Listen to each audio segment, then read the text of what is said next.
to a Shamanic experience. I'm Katie Weatherup, shamanic practitioner and solo traveler. If you believe mountains hold ancient wisdom and rivers cleanse, you're in the right place. Let's explore the energy and magic of places near and far, and I'll share practical travel tips along the way, one sacred location at a time.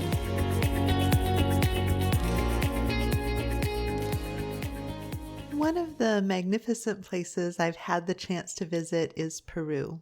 And I actually took 2 trips fairly close together. And one of the things I find when I end up on sacred land that really speaks to me, there's a depth and a richness and aliveness, is once the trip is over, I really want to plan another one right behind it to go have another experience. Of course, there are places I visit where I feel really full and complete and wow, that was wonderful. And there are other places where I'm like, I really want to go back. And one of the things that just lined up really beautifully for me in my life was I got to take, at the time, a very affordable trip to Peru with the woman who taught me and initiated me into the Munai. She was exploring, taking a group, so I got to be kind of in her little bit of a test run, and it was really affordable because I, at the time, had a limited travel budget. And then some months later, I took my own group, which was kind of amazing. I look back on younger me being really determined, and I just decided I could lead an international tour. And there were a lot of learnings, and it was also a really rich experience. It was an opportunity to have another layer and have another experience of depth with this really, really wonderful land, and to get a sort of a broader experience. We were able to not just be at Machu Picchu and Cusco, but go out into the Sacred Valley a bit. And there was a lot of really wonderful stuff that went along with that. So one of the things that's interesting about traveling in Peru, tourism is a huge business, and that's true in a lot of places that we could go and visit. And as someone coming from the United States, the dollar goes really far in Peru. And there are pros and cons. You know, I've certainly traveled in Ireland, the UK, Iceland, and it's a lot more expensive, and there are ways to work with that and be strategic. And one of the really beautiful gifts of Peru was the human support that we were able to have, especially around transportation and tour guides. So I worked with this wonderful tour company.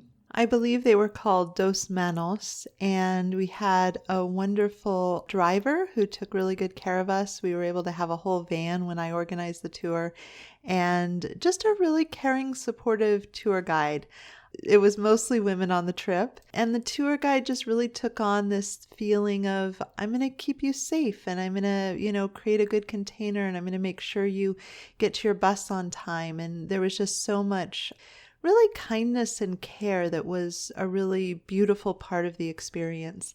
One of the learnings that I had, especially with traveling with a shamanic group onto really potent sacred land, is that getting people back into the van to go to the next place is, I think, difficult under any circumstances, but when you add in the energetic sensitivity and the wonder that's happening on that level. So one of the things that's cool about cultivating this awareness is many, many people could walk through these Incan ruins and admire the grandeur and the architecture and the beautiful walls, can look over these magnificent views, can learn about the history and see what it can, show us in reflecting, how people have moved through the world.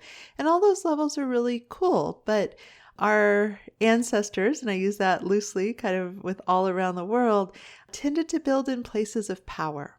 So there were certainly, considerations of good drainage and available building materials, and do you need a lookout so the top of the hill is a good place? But there was also, I believe, a lot of awareness of the feeling of the earth, and especially for sacred ceremonial sites, places where ley lines run through. So there's this whole other component that is really beautiful and potent if you're someone who can sense and feel energy. And one of the things about sacred travel that's super fun for people who maybe feel like they don't sense energy all the time, or they're learning, or they're starting to dial those senses in, is when you get to a really potent place. I think that's part of why like Sedona is so popular, where there's massive energy. People who might not notice or feel or tune into a lot of energy are suddenly having these really big experiences. And I think there's a lot of joy in that. And goodness knows the Andes have potent, amazing earth magic. There is just a incredible power and vibration and magic that runs through these places. And the thing that is set up, the container that is set up for tourists to have an experience, leaves a lot of freedom to really drop in with the experience. You know, these sites are very large and spacious. So even when there are a lot of tourists, especially if you're aware about timing, there's enormous opportunity to, really get to connect with the land and have space for a particular energetic experience. So funny thing, back to this, tour that I was leading.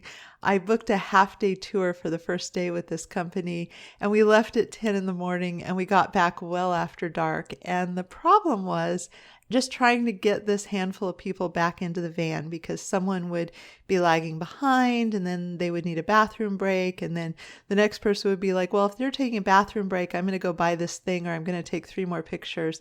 And then as they headed back for the car, they'd be like, no, I think I need a bathroom break after all. And so it would go. So it could be, we're going to get in the van at this time, and I could spend the next 20 minutes trying to herd the cats and round people up. So there was certainly unanticipated complexity of that. But one of the things I want to kind of explore a little bit. So the area that we went, we landed in Lima, then flew up to Cusco, did things in the immediate area of Cusco and then the larger Sacred Valley, and then took the train up to Machu Picchu and had that experience. And they call it the Gringo Trail. And I want to honor that there's just a whole enormous amount of Peru and beauty and experiences that aren't this kind of tourist footpath. And I think a lot of people really enjoy that. For example, if you're a more hikey person, you might, really enjoy hiking part of this Incan trail and camping in the backwoods, and not that they're woods at that elevation, but, having that deeper experience. And you can also travel out from there and have just a different flavor of experience. But for me, it was a really good fit to be within the infrastructure that's available for tourists. So there's lodging, and there's transportation, and there are restaurants, and there are people driving taxis. There's just an availability and an ease if you're in a place that has really solid infrastructure for tourists. So that's something to consider. And as I said, I just feel like the incredible richness of the Andes and Peru leaves so much availability to have these deep, magical, potent experiences without needing to really get off the beaten path. And I'm sure if someone else was making this, particular podcast who was more of a backpacky person, they could talk about like how cool it is to venture into places that not a lot of people go. And if I'm in some place like Iceland or Ireland, you're likely to find me heading for some place that isn't as touristy and having a richer experience. But my experience of Peru was the land magic and the beauty and the just spaciousness. We're talking about really big, open, gorgeous landscapes. There was plenty of room to have a really rich experience, even staying within, rather a narrow portion of what's available in Peru as a country. So one of the things I wanted to talk about is having the most graceful interface between the community that is supporting and interfacing with the tourists and your own experience, because there's some levels of complexity that are just kind of worth acknowledging and looking at before you get there. So the fact that the dollar goes really far comparatively, of course, denotes an enormous privilege for the traveler. And there's some really wonderful things about that, the attainability of a really rich, diverse experience that you get to have that's within the budget of a lot more people who are living in developed nations. They could spend a lot more time in Peru being able to afford food and shelter and, admission to various sites. And there's a real gift in that. There's something really beautiful about that. And I feel like there are other layers of complexity that sort of emerge that probably happen in any culture. And I want to be really clear that I'm not by any means speaking in a way that's oblivious to my privilege as a white woman living in the United States. And my approach to travel and what stands out for me and kind of how I move with it is coming from a very particular location, which is when I travel to another country, I have a desire to be a good guest and to work with the systems there, but also really have the discernment to take good care of myself and be aware of complexity. And one of the things that's really interesting and potent and magical and cool about Peru is that they have living, unbroken shamanic traditions.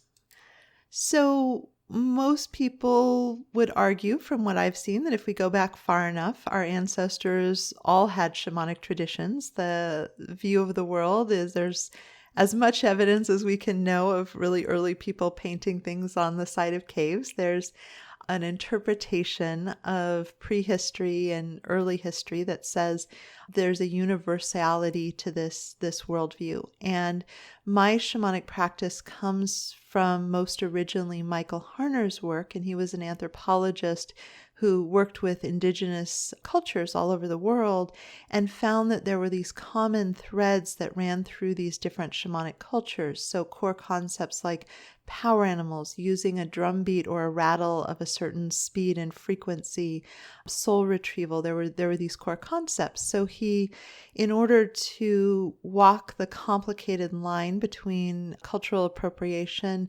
and giving people access to something that I think is the fundamental birthright of being human, with all this complexity of this intuitive nature jammed together with this instinct part, with this prefrontal cortex. We have this complexity, and one of the ways to navigate that and make meaning of the world and be in right relationship that I believe is very powerful is shamanism.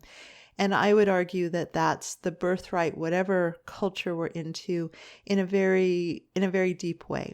And so Michael Harner's work really resonates with me because of it not pretending to know enough about a culture to say meaningful things about it. So if you pay attention to my work, I'm never going to say the Lakota believe blah, blah, blah, and there's a traditional Lakota ceremony, because I haven't. I've attended some of those with a different facilitator and had my own rich experience, but not being immersed in the language and the culture and the rhythms and living on the very specific land that gave rise to these things, I can't begin to claim that I could take the meaning. So a lot of my work is really directly working with my spirit guides, and I think that there's a lot of merit to that. And when you travel, there's an ability to have this intimate, connected, personal experience of the land that is really valid and cool and amazing. That being said, the fact that there's an unbroken shamanic tradition that comes from the Andes is also really cool. And I really appreciated the ways that it was woven into the little glimpses of the culture, again, highly curated for tourists.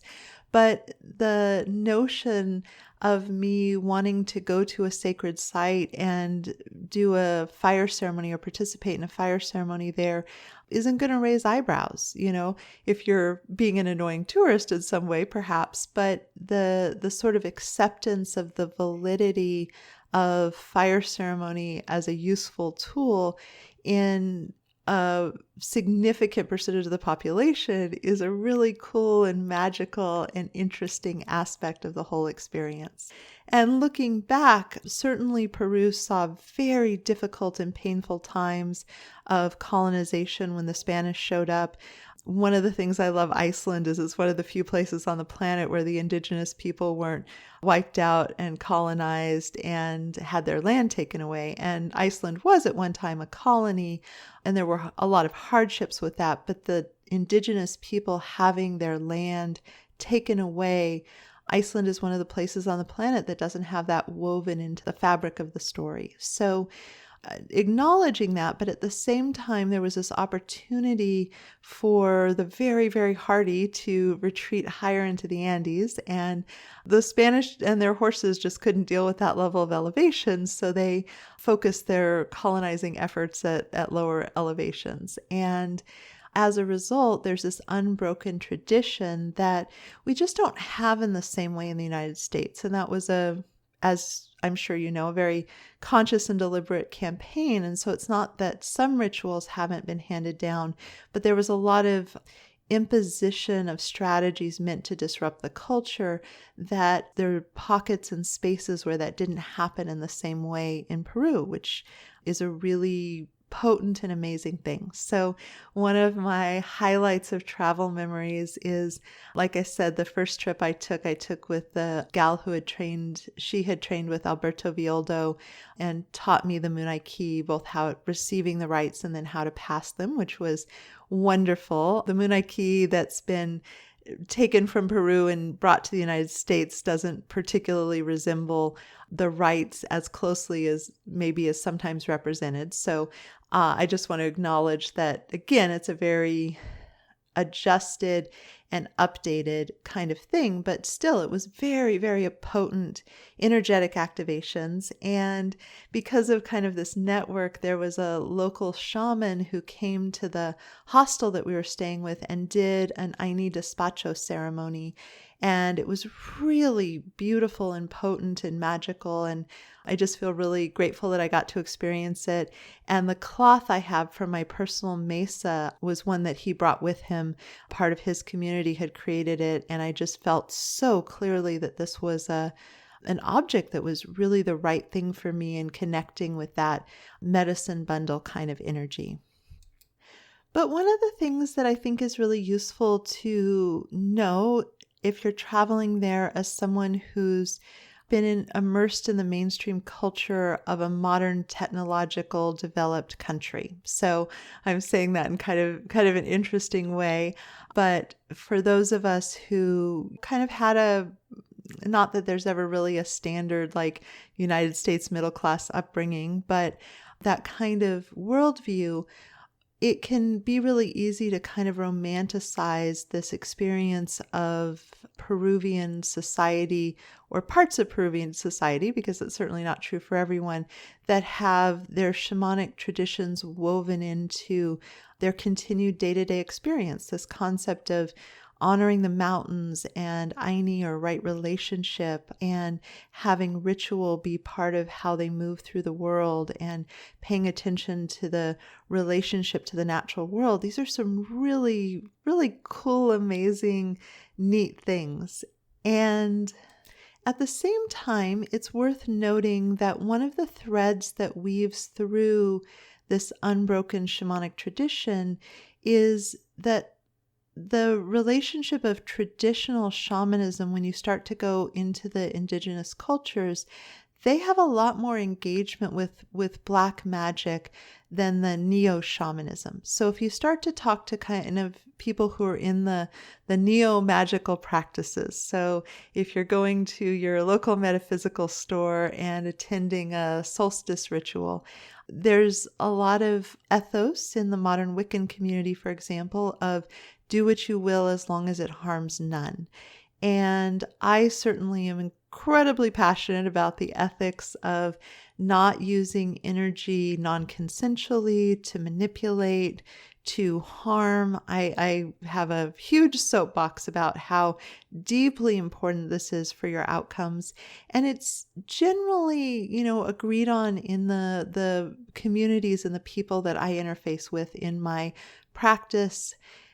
But that's not to say that there aren't places that have living traditions of black magic that you could access to deal with manipulating a judge or punishing a nasty neighbor or those kind of things.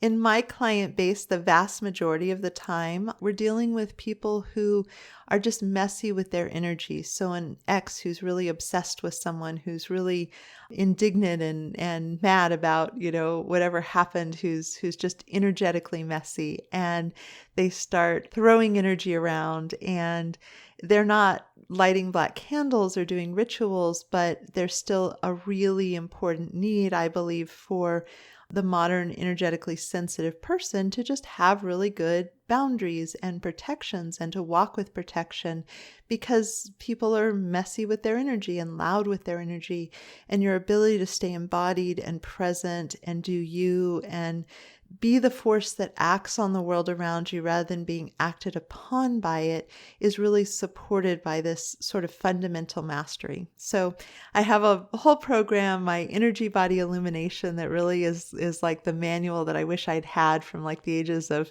8 to 17, in order to really get a handle on that sensitivity. And I onboarded it in my mid to late 20s, and it just really made a difference in the quality of my life.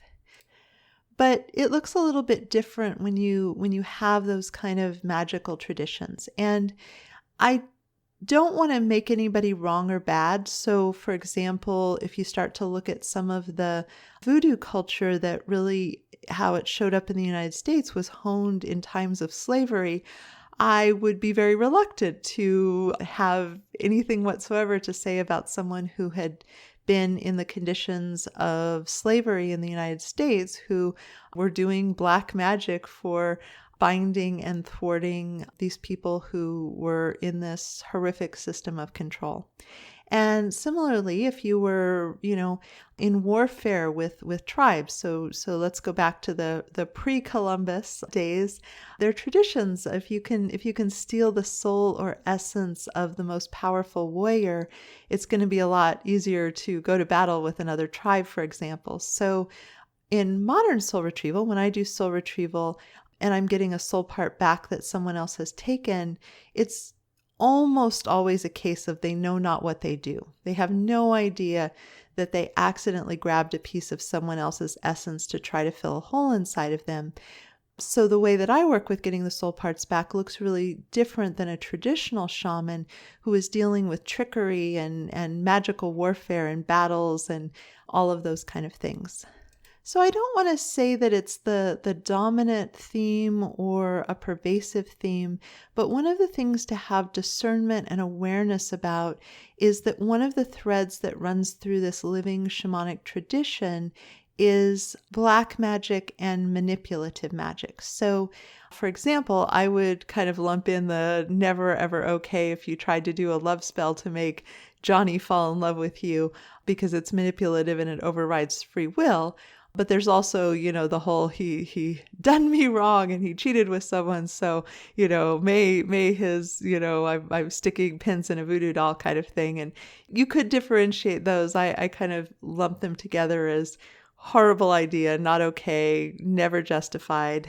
And you certainly see people misdirecting energy because humans can rationalize anything. But in the US, we usually have a more rationalization of that kind of bad behavior. Well, I just knew that it was karmically meant to be, so I did a spell and now I'm having all this mess. This is quite literally a person who reached out to me for some help. I also had a really interesting case where I was working with someone from Canada, and he had gone down to Peru and been part of an ayahuasca ceremony and thought ayahuasca was really cool and wonderful, and he wanted to share it with other people. And I admit, when I think something's wonderful and cool, I want to share it with other people. However, he had virtually no training and he was just jumping into this. And for whatever reason, the traditional individual who had done his ceremony said, no, you don't have the lineage, you don't have the training, you don't have the history, you would hurt people, you will be cursed if you work with ayahuasca. And he ignored that and did some ayahuasca ceremonies and was having all these problems. And it's one of the vanishingly rare times there was indeed a curse on him that was conditional. If you do the thing, all this other stuff is going to happen to you.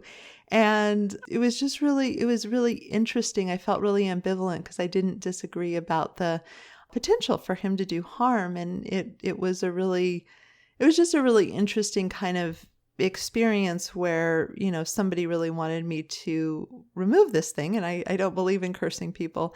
And at the same time, the clarity of what was being communicated and the teeth behind it was just sort of an interesting dynamic. So when you're moving through Peru, that thought about, being a polite guest and having good discernment and staying connected to your intuition, I think are really good ways to kind of work with moving with this complicated aspect. So one of the ways that it shows up is you may find yourself purchasing souvenirs that seem so cool at the time. And when you get them home, you're like, what on earth? Why would I have thought this was a good idea? And without any kind of glamour or magical manipulation, we can certainly have that experience anyway, because, we get dopamine rewards for shopping, and it's fun to bring back reminders of places that we've been. And there's a lot of really cool, beautiful stuff there. My dad and I were talking the other day, and he was talking about still, over a decade later, his favorite sweaters are the alpaca sweaters he got in Peru, and he wears them all the time when the weather is aligned with that. And so it's not to say don't shop, but it is to be aware that if you're at a swap meet in the United States or a farmer's market, you probably don't have to worry about your sense of what you do or don't want to buy being affected by glamours or energy that's been put on top of something to make it seem really shiny. So it's just something to be aware of. Now, I really feel unqualified to comment whether that's fair game for, the livelihood of, tourism and the inequities of the world economic systems. I just know that I don't love being manipulated. And you can see this also on just the real practical human level. I had a street vendor sell me this carved gourd, which was very beautiful. And she was like, no, my husband did it at home by hand. And then at the airport, I saw exactly the same thing with a made in China label. And there are a number of things in Peru that were made in China and that are being sold in these stands. So that kind of discernment is important as well. One of the more overt, I'm going to say, experiences I had, I was in this market. It had already been a really long day. I was kind of tired and off my game. And I, for whatever reason, wandered into this shop that was part of the square. And the people immediately stopped talking and looked up. And I just instantly had the feeling that this was not a spot that I wanted to be in. The energy did not feel good. And looking around, there were some of the paraphernalia of black magic. I didn't really even retain that. It was more like I stepped in and I was like, ooh, this is not the right place. So I immediately corrected my error and stepped back out. But one of the women who was there threw an energetic knife into my back. And it's the only time in my whole life that I've ever had someone deliberately throw an attack like that. Certainly people have been not in my fan club and triggered with me, and maybe they were unconsciously sending energy related to that. But this was really unique. So I retreated, and we were right at the end of the day. So we were on the bus, and I'm like, my energy field doesn't feel right. And I scan, and then suddenly I'm like, oh my goodness. So I work with my guides and I extract it and I heal up the area.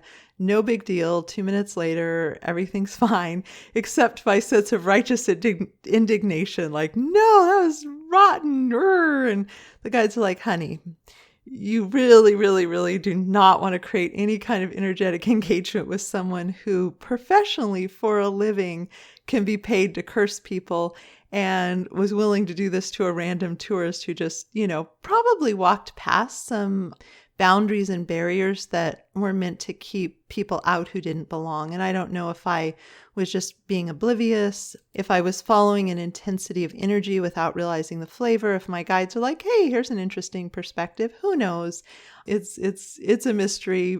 I think a lot of times we just don't even end up in those places. And my sense is that I, probably disregarded some kind of an energetic cue But nonetheless, I did not attempt to reckon with this, but I took a really careful note. And the group that I went with the first time, there was a whole kerfuffle and drama because these women had gone into a shop and come out really bedazzled, and there was a lot of energetic manipulation, and it was just a really complicated, interesting moment. And again, these were just a couple of individuals who were doing something. So the percentage of the people of Peru who believe that retaliating with black magic or some kind of energetic manipulation, I don't know what that is. Overall, the vast majority of my interactions that had to do with magic or ceremony or being connected felt incredibly benevolent and generous and beautiful and just phenomenal. So we're good at dramatic stories as humans. We're bad at statistics, and anything that feels threatening or that can hurt us is something we pay a lot more attention to. So obviously these kind of like, oh wow, there's energetic manipulation going on here is something that just really stood out for me. And again, I don't want to discourage anyone from moving through Peru. I think that for the most part, if you're moving politely, if you're not being super obnoxious, and just have some discernment, it's kind of like being a guest in someone's home.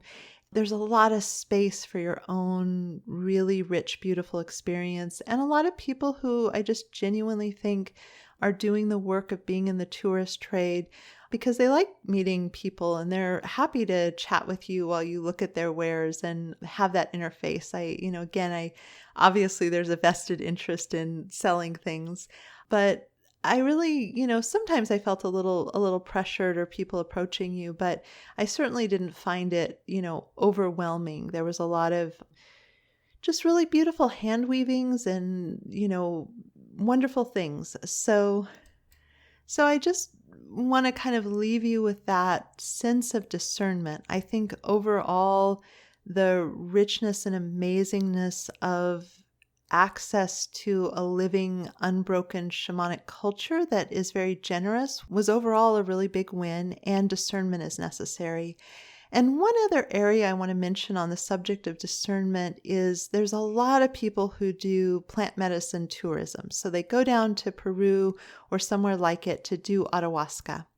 And sometimes people have experiences that they think are really wonderful. They're really happy with them.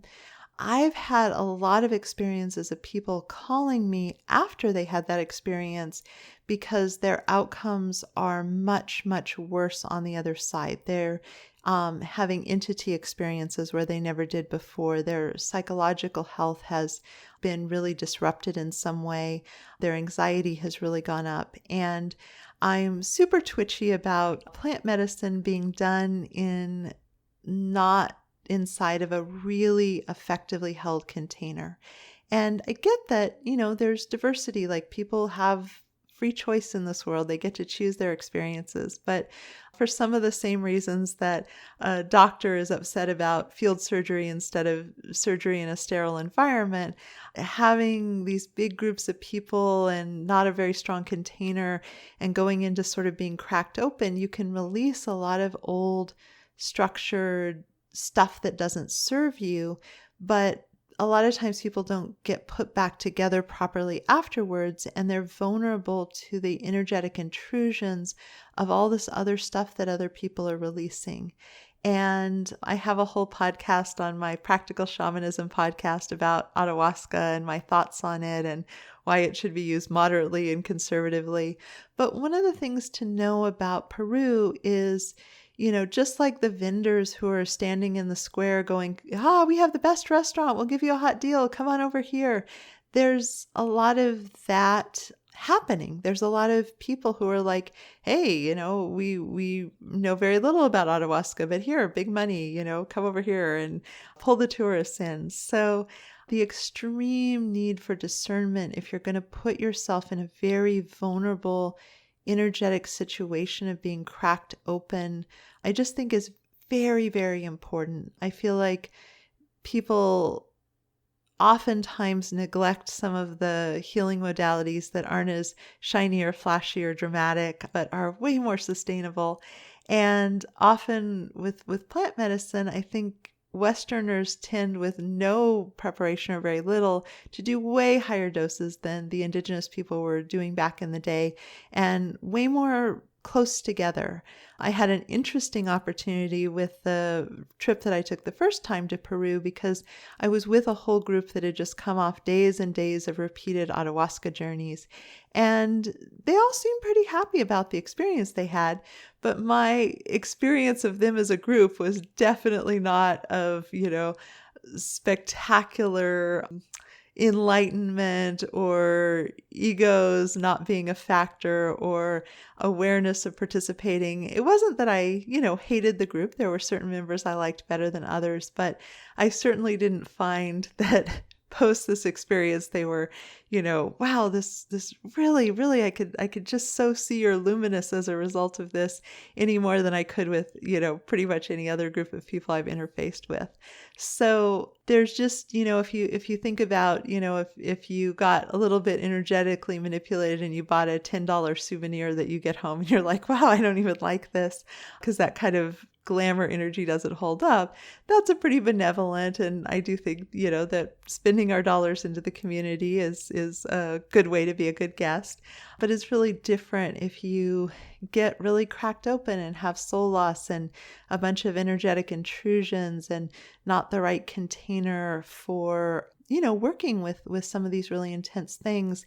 And it's not to say that there aren't practitioners of enormous integrity who know the medicine really well.